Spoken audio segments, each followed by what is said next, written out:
Good afternoon and welcome to Coffee Chat. I'm your host, Dyann Duncan, and with me today is Brad Derr. Welcome, Brad. Thank you. Brad is with Help the Homeless, Northwest Missouri. He's the director. And Brad, thank you for taking time out of your life. I know you're really busy to come and talk with us today. I think this is our official last coffee chat for COVID, so I'm kind of excited about that. But I'm also excited to talk to you about this non-for-profit. But first, Brad, how did you come to know Jesus Christ as your personal Savior? Oh, I was 6, 7, 8 years old in that time frame. I don't remember the exact year.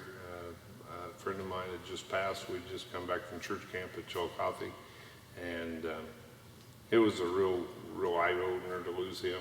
And he was in 3rd grade, and just to know that and understand, God and how things worked at that time in my life was, I needed to know Jesus. I needed that at that point in time. So I can still remember going forward and sitting down and having prayers and then the baptism and that was a long time ago, and then a good many years of not living right and plowing through the world with I'm going to do what I want to do attitude, and then this whole thing started with the Help the Homeless project, and it brought me back 180 degrees, and it's been a real eye opener to the world and seeing what needed to be done. I only regret what I could have done for 30 years in between or 40 years in between. I didn't do things right, but that's hindsight.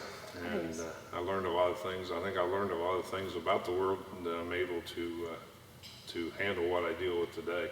Mm-hmm. Not that was such a good time and a good thing to do, but it has definitely helped me with the people I work with today.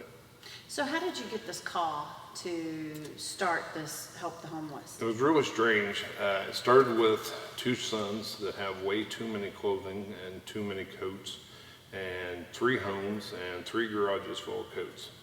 And I'd had enough, and I cleaned them out, and I windrowed them from my living room all the way through the dining room and the kitchen. I invited them over for prime rib, which that's how you get them to come to my house, is feed them. Feed them.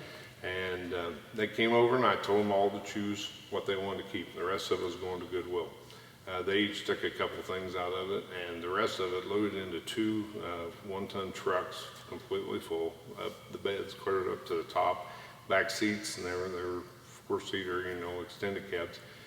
Filled them both, took them. We're going to head down to Goodwill, talk to a lady, and she said, if you want to get them to the people that will use them today, tomorrow, come to the Open Door Food Kitchen. So we did. We showed up on a Wednesday at 11 o'clock in the morning, and I never saw so many people need things so badly in my life. It was extremely cold that morning. It was freezing. It was like 10 above, and it was cold, and they were in t-shirts and everything else under the sun. We gave all of it away. Mm-hmm.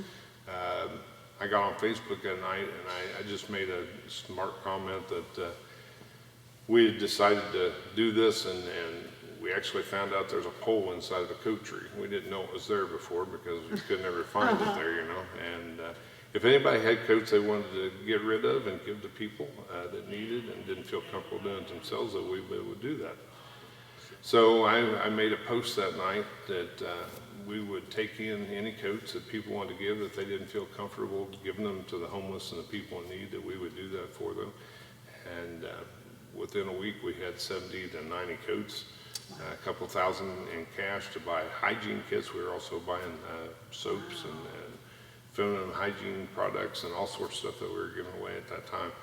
And we ended up, it turned into a weekly deal, giving this stuff away, which then we kind of saturated the area. But as we were watching things happen, you see there are almost transients come through all the time, and 8 or 10 new faces all the time. And some of them were here to stay, some of them were just passing through. And we just started helping with all that and giving that stuff away every week, to the point that I asked the board on Sunday mornings, they all got a cold sack lunch, is what they got on Sundays. Now during the week, they feed 6 days a week, they feed a lunch, hot lunch. So I approached the board, asked them if we could have a hot lunch on Sunday, breakfast on Sunday morning. We'd do it early. And they said, well, actually the director of the food kitchen at that time said, it would actually take an act of God to get them to let you do that. And I said, really? And I said, okay. Well, he said he'd ask. Well, he went inside and he came right back out and he said, well, he talked to the board president, who is Dyann Smiley, and she had said she thought it was a good idea. And but they had to approach the entire board and they wouldn't have a meeting for another month, and they'd let me know. That was on Wednesday. Thursday night, I got a text from them that they had voted by phone. Wow.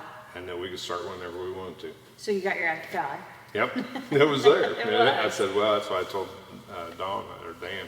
I said, I guess it was an act of God that took care of this. So we, no pun intended, but we kicked off feed and breakfast on Super Bowl Sunday, Oh, wow. 17. And we have been going ever since. We have had one Sunday that there's a family that serves when Sunday, Christmas hits on Sunday, they serve, they do it every time. And we gave that one up, and that's the only one we gave up. But we're there 52 Sundays a year. We feed them breakfast. We take clothing. We take orders from them. All the clothing that's donated all the time through the program is stored at my business in Savannah, and they send out order forms that they give us with their sizes. The ladies fill an order for them in those giant yellow trash bags, completely full, sometimes too heavy for the people to carry. And we, every Sunday morning, we take those back down to the food kitchen and we give those back to the people that ordered them. So we deliver a lot of clothes, and we've estimated we've taken in nearly 3 million articles of clothing and furniture in the 2.5 years that we've been running. And we've given away, probably half that. Wow. We've given back. So the communities and people have been very generous about the giving. We've been well supported in clothing. We've had to back off the furniture side of things a bit, just due to having trouble getting it delivered. Sure. But that side will take off at some point in time. We'll get it going again. We're looking to hopefully get in a building separate from my business at some point in time, and it can really be run as a business. So right now, you guys do the food kitchen, and you give away clothes and hygiene things at the food kitchen. Right. What else do you do? Well, that's really our main things that we do there. But we cover 13 counties in Northwest Missouri. So we're Help the Homeless Northwest Missouri, and that's from I-70 up 35 across the Iowa line back down to Kansas-Nebraska border. Wow. So there's 13 counties. So that's every fire, every flood, every house that got destroyed by whatever, A tornado. whatever. Wow. We're there. The fire departments, we send our forms out to those departments. They've got my card. The CAPS or the Community Action Partners all have that. We work through all the different agencies. And whenever there is a natural disaster of some sort, then they'll give us the names of a family. And I've delivered clothes in Graham, Missouri at midnight, 1 o'clock in the morning from a fire that happened at 7 o'clock that evening. So the family had clothes to wear the next day. Wow. It was kind of ironic though. They had 2 teenage boys and I chose every wrong piece of clothing for those boys. They came down on the next day and the boys picked out all different stuff. I really thought they'd go for camo and stuff, and I was totally wrong. So you don't know what you're giving them and how it will work, but it's better than nothing that they had. They lost everything in that house fire. So. And the fire chiefs, they pretty well know us and get a hold of us as they need to. Like I say, we get calls. I get emergency calls at 2 o'clock in the morning on those. And I worked for 25 years as a volunteer fireman and a fire chief, and I know how that works. And that's a devastating loss in the middle of the night. And those people have nowhere to go and nothing to do. Red Cross kicks in some money and that helps them, but not to have clothing immediately and not be able to get hold of it. And during this COVID deal, the stores aren't open overnight, so we've been able to help several that way. I was going to ask you, how did COVID affect the homeless in Northwest Missouri? It's funny. They haven't been sick nearly as much as what you would have thought. In fact, there's only been a couple of cases in St. Joe with the homeless, maybe 4 total. These people are really tough. Yeah. I mean, they are really tough. They put up with a lot more than you and I do.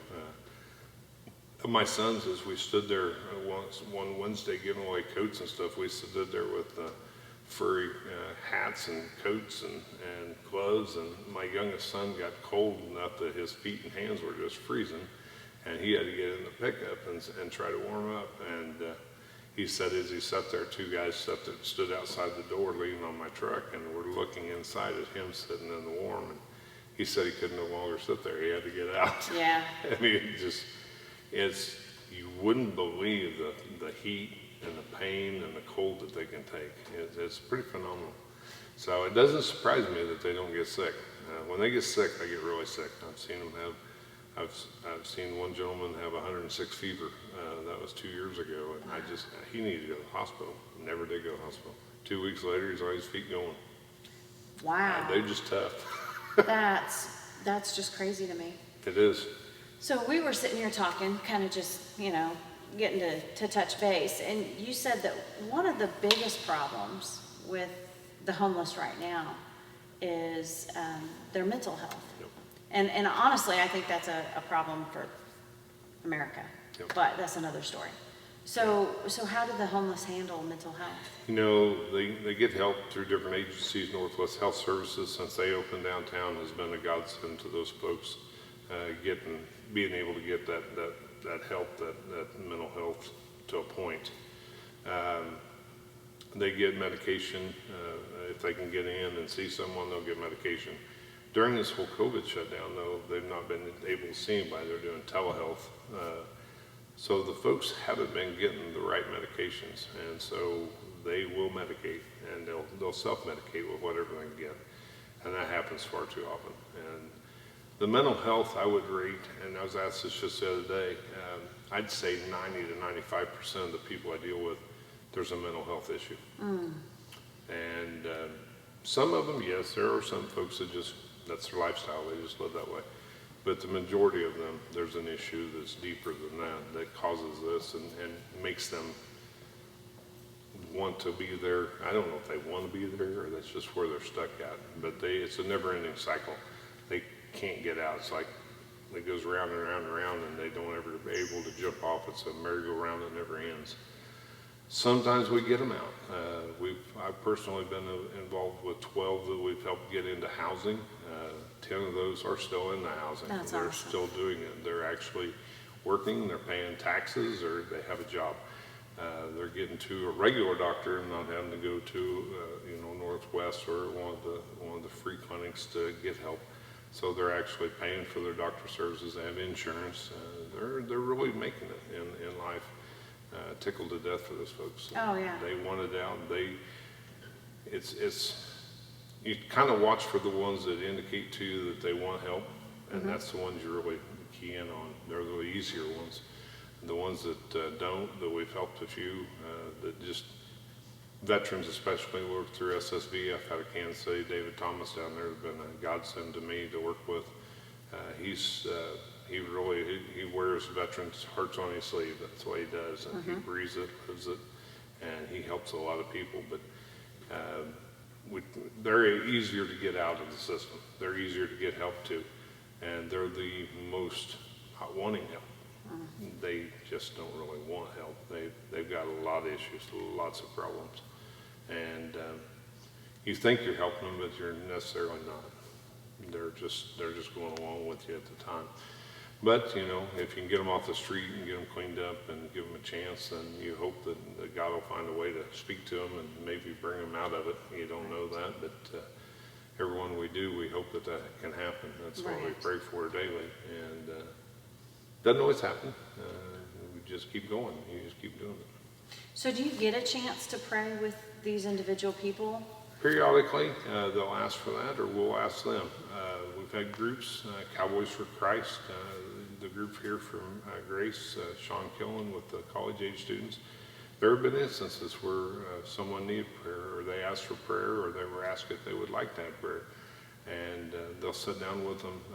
A couple of the ministers from United Methodist Church out of Savannah, Associate Pastor Weaver, several churches that come down and help if the instance arises. They see it and they go with it.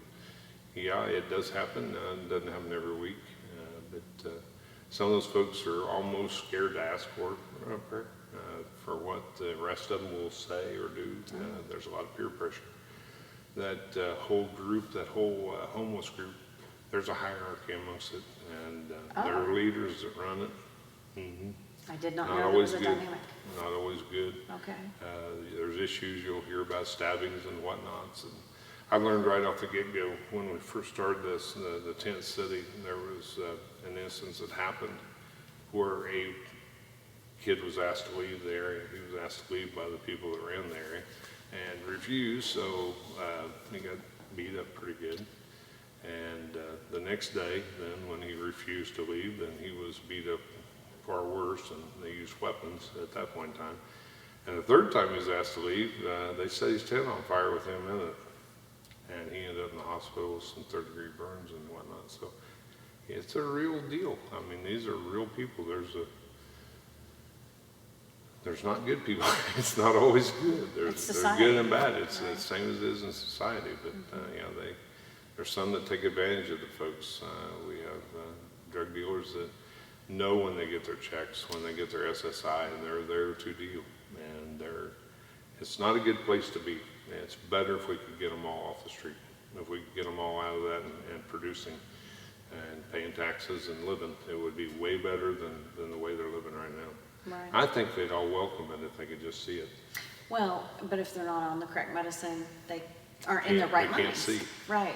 And it's It doesn't make generational. I sense. mean, I've got a grandmother and her daughter and 3 granddaughters, and they live this way, and they have for years. And the 3 daughters are destined to repeat it. They know the ins and outs, and it's the saddest thing you've ever seen. Well, we were talking, and one thing that I thought was kind of neat is our area has a good reputation for, excuse me, for meeting the needs of the homeless. And as much as you don't want anybody to be homeless or struggling, I'm happy that we notice the need, and St. Joe is good about, with organizations like you out there. How can we as Northwest Missourians help you help those in need? Well, recognizing the ones that are in need is number one. For years I went in downtown St. Joe, seeing the folks on the street, and just assumed they were out for a cigarette break or at their break at work, and they weren't. They're the actual people I deal with today. That's just the people that wander all day long. So as people see that and they see a need, then they're even more giving. They want to help. They'll figure out a way to help. We get tons of different groups and people, individuals. We had an individual boy and his dad showed up yesterday. They just wanted to help. They just wanted to come in and cook. They were great help. They came in with a group, each one reach one, missing and endangered Northwest Missouri. Those folks are great. They were there. That was their Sunday, but this father and son showed up to help. We have groups that do that all the time, come in and sign up. We've got a couple dates left open in 2020. They're in September. We have groups that come and cook and also sponsor the meal. The meal runs about $340 a week. That's for 200 people. That's what we shoot for, is 200. We fed 237 yesterday morning. The number's been growing here this summer for some reason. I don't know exactly where they're coming from, but we've been feeding more lately than we were earlier. It was stuck in the 140, 50 range up to 180 or 90 for the longest time this winter, and now it's jumped again. So the breakfast runs $340 a week. Right now with COVID going on, we're cooking the meal, putting it together, and then the staff from the food kitchen takes it outside and gives it away. So we're not having any contact with the folks outdoors, which is good for the COVID side thing. It's sad for the side things that I've come to know most of them by name, and they ask questions and they just want to visit. They want to talk. They want to tell you their story. And normally I sit out in the trailer and give away the clothes bags every Sunday, and now I can't go out and do that. And the staff's doing that for me. So, and they're trying to minimize my exposure to it, and which is good because I run a business too, and we don't need to be shut down because of this crazy thing. I think it'll be over soon, I hope. But groups that do that, we get individual donations. I get checks from California, from Phoenix, from people that follow us on Facebook and see it, and they just want to donate. Wow. It's pretty amazing, the number of people that have donated that I know or an acquaintance of on Facebook that I've never met, but they felt a need to help. So they send you a check for whatever it is. It doesn't matter what it is. We take it and we do good with it. So everything we take in is taken in 100% for free. We don't buy it except for hygiene stuff that I have to purchase. And and everything goes out for free also. That's in our bylaws that we can't sell anything. So it's all given away. And those are the best ways to help us is just monetary and donation of clothing mainly. Furniture and things we were doing a lot of, but with the delivery and getting all that done with the COVID and everything, we've had to quit doing that for the time being. So we'll try to step that back up as people get a house. We still have kitchen items and bed sheets and blankets and pillows and serving utensils and plates and dishes all boxed up to help them get those main things that they need. But as far as beds and things, we've had to quit for the time being. But we hope to get that started someday, hopefully get in our own building and be able to do that. So you guys are on Facebook. Yep. Is it Help the Homeless Northwest Missouri? Yep, exactly. Okay, so people could Google, look that up, or Yep. Facebook search it, Yep. find you.